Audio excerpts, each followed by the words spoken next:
Jokowi harus dihabisi. Benarkah tokoh-tokoh ini dalangnya?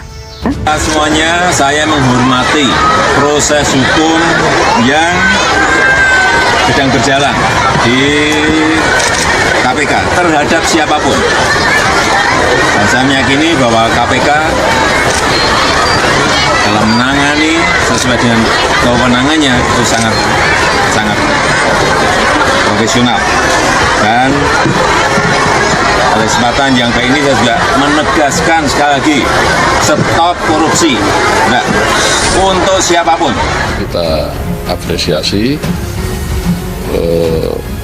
ya walaupun mungkin untuk hukuman mati itu perlu kemudian ditimbang tingkat kesalahannya dan seberapa berat yang dilakukan demikian. Korupsi sudah menjadi budaya dari atas sampai bawah. Kalau nggak korupsi, rasanya badan nggak enak. Soalnya di sekitarnya begitu semua. Wacana hukuman mati untuk koruptor di Indonesia sebenarnya adalah wacana lama, tapi tidak pernah berhasil dilaksanakan. Sulit sekali negeri ini menghukum mati para koruptor di sini. Indonesia sejak dulu kala tetap dipuja-puja bangsa.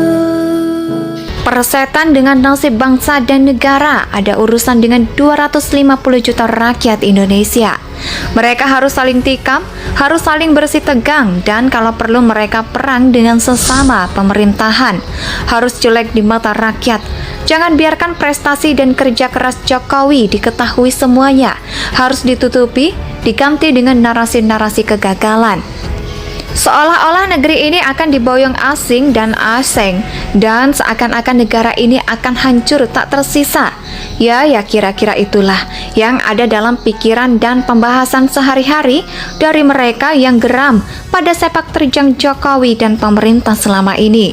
Sebab dalam genggaman Jokowi, maling-maling itu tak mudah lagi mencuri broker-broker berkedok politisi dan tokoh agama yang selama ini kaya karena memakelari para pencuri, itu pun mulai gigit jari. Ya, tidak hanya kesulitan untuk terus mencuri berkat kerja keras dan kesungguhan putra Solo yang dulu sering dibilang pengapung, itu sekarang harta kekayaan para pencuri dan broker yang disembunyikan di luar negeri diusut dan akan ditarik kembali ke tanah air. Lagi-lagi ini kabar duka yang menyeramkan bagi para maling dan kroni-kroninya yang selama ini mengurus aset negara lewat Menteri Keuangan dan Menteri Luar Negeri. Jokowi menandatangani kesepakatan bersama pemerintah Swiss untuk menarik uang orang Indonesia yang diduga hasil korupsi dan tersimpan teknik arah tersebut. Para maling yang berasa uangnya terselamatkan selama bertahun-tahun di Swiss ini tentu tak bisa tinggal diam. Mereka terus mengupayakan cara-cara untuk menggagalkan langkah Jokowi dan pemerintah dalam membawa pulang uang-uang haram mereka. Apa saja yang mereka melakukan untuk tetap mengamankan aset yang ada di luar negeri dan agar terus dapat mencuri aset negara. Maling-maling ini adalah pengusaha sebagian, lainnya adalah politisi dan pejabat yang juga punya banyak usaha. Kekuatan mereka ada di finansial dan jaringan. Mereka memanfaatkan uang dan jaringannya untuk membeli kekuatan-kekuatan politik di Indonesia. Bukan hanya para politisi yang anti pada Jokowi yang dibeli tokoh-tokoh Islam dan tokoh-tokoh lainnya yang berseberangan dengan mantan gubernur DKI itu pun dipengaruhi untuk menjalankan visi besar mereka, yaitu menghabisi Jokowi dan menggulingkan pemerintahannya. Karenanya tak heran jika belakangan banyak terjadi aksi-aksi besar yang mengatasnamakan Islam. Namun nyatanya dan ternyata di dalamnya ditemukan ada gerakan politik untuk menjatuhkan Jokowi. Kekuatan massa berbasis Islam ini dianggap cukup bisa diandalkan, sebab selain mereka punya musuh yang sama, kelompok ini bisa menggalang massa yang cukup besar dengan dana yang relatif tak terlalu besar. Kelompok-kelompok seperti ex-anggota dan simpatisan HTI yang merasa terusik yang eksistensinya di Indonesia oleh pemerintahan Jokowi tentu sangat mudah untuk diajak bekerja sama oleh para maling tersebut. Kelompok-kelompok inilah yang selama ini menyuarakan gerakan makar bertagar ganti presiden di ranah politik praktis. Para maling itu diduga banyak masuk ke kubu lawan Jokowi. Pilpres yang mulai kehabisan cara dan sumber dana untuk memenangkan pertarungan, disinyalir banyak di antara mereka yang terlibat aktif di tim pemenangan, sementara sebagian lainnya berada di luar, menyokong dana dan keperluan lainnya. Membeloknya kader-kader partai pendukung atau fanatik Prabowo di daerah yang bahkan di antaranya tokoh-tokoh penting dan punya banyak massa pendukung.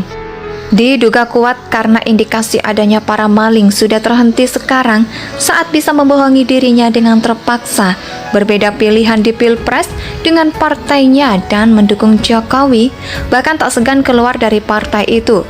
Diduga kuat rasa cintanya pada bangsa dan negara, mereka tak ingin Jokowi kalah dan maling-maling tersebut bisa kembali bebas bereaksi mencuri intan.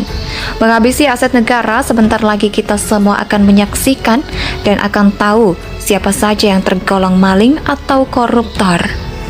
Persetan dengan nasib bangsa dan negara, ada urusan dengan 250 juta rakyat Indonesia. Mereka harus saling tikam, harus saling bersih tegang, dan kalau perlu mereka perang dengan sesama pemerintahan. Harus jelek di mata rakyat. Jangan biarkan prestasi dan kerja keras Jokowi diketahui semuanya. Harus ditutupi, diganti dengan narasi-narasi kegagalan. Seolah-olah negeri ini akan diboyong asing dan asing, dan seakan-akan negara ini akan hancur tak tersisa. Ya kira-kira itulah yang ada dalam pikiran dan pembahasan sehari-hari dari mereka yang geram pada sepak terjang Jokowi dan pemerintah selama ini. Sebab dalam genggaman Jokowi, maling-maling itu tak mudah lagi mencuri broker-broker berkedok politisi dan tokoh agama yang selama ini kaya karena memakelari para pencuri, itu pun mulai gigit jari. Ya, tidak hanya kesulitan untuk terus mencuri berkat kerja keras dan kesungguhan putra Solo yang dulu sering dibilang pengapung, itu sekarang harta kekayaan para pencuri dan broker yang disembunyikan di luar negeri diusut dan akan ditarik kembali ke tanah air.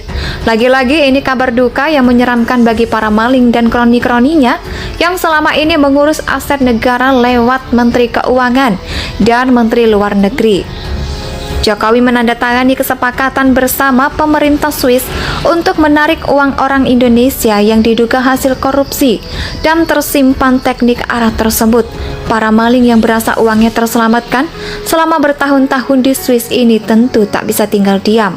Mereka terus mengupayakan cara-cara untuk menggagalkan langkah Jokowi dan pemerintah dalam membawa pulang uang-uang haram mereka. Apa saja yang mereka melakukan untuk tetap mengamankan aset yang ada di luar negeri dan agar terus dapat mencuri aset negara. Maling-maling ini adalah pengusaha sebagian, lainnya adalah politisi dan pejabat yang juga punya banyak usaha. Kekuatan mereka ada di finansial dan jaringan. Mereka memanfaatkan uang dan jaringannya untuk membeli kekuatan-kekuatan politik di Indonesia. Bukan hanya para politisi yang anti pada Jokowi yang dibeli tokoh-tokoh Islam dan tokoh-tokoh lainnya yang berseberangan dengan mantan gubernur DKI itu pun dipengaruhi untuk menjalankan visi besar mereka, yaitu menghabisi Jokowi dan menggulingkan pemerintahannya. Karenanya tak heran jika belakangan banyak terjadi aksi-aksi besar yang mengatasnamakan Islam. Namun nyatanya dan ternyata di dalamnya ditemukan ada gerakan politik untuk menjatuhkan Jokowi. Kekuatan massa berbasis Islam ini dianggap cukup bisa diandalkan, sebab selain mereka punya musuh yang sama, kelompok ini bisa menggalang massa yang cukup besar dengan dana yang relatif tak terlalu besar. Kelompok-kelompok seperti ex-anggota dan simpatisan HTI yang merasa terusik yang eksistensinya di Indonesia oleh pemerintahan Jokowi tentu sangat mudah untuk diajak bekerja sama oleh para maling tersebut. Kelompok-kelompok inilah yang selama ini menyuarakan gerakan makar bertagar ganti presiden di ranah politik praktis. Para maling itu diduga banyak masuk ke kubu lawan Jokowi. Pilpres yang mulai kehabisan cara dan Indonesia tanah air peta pusaka abadi nan jaya.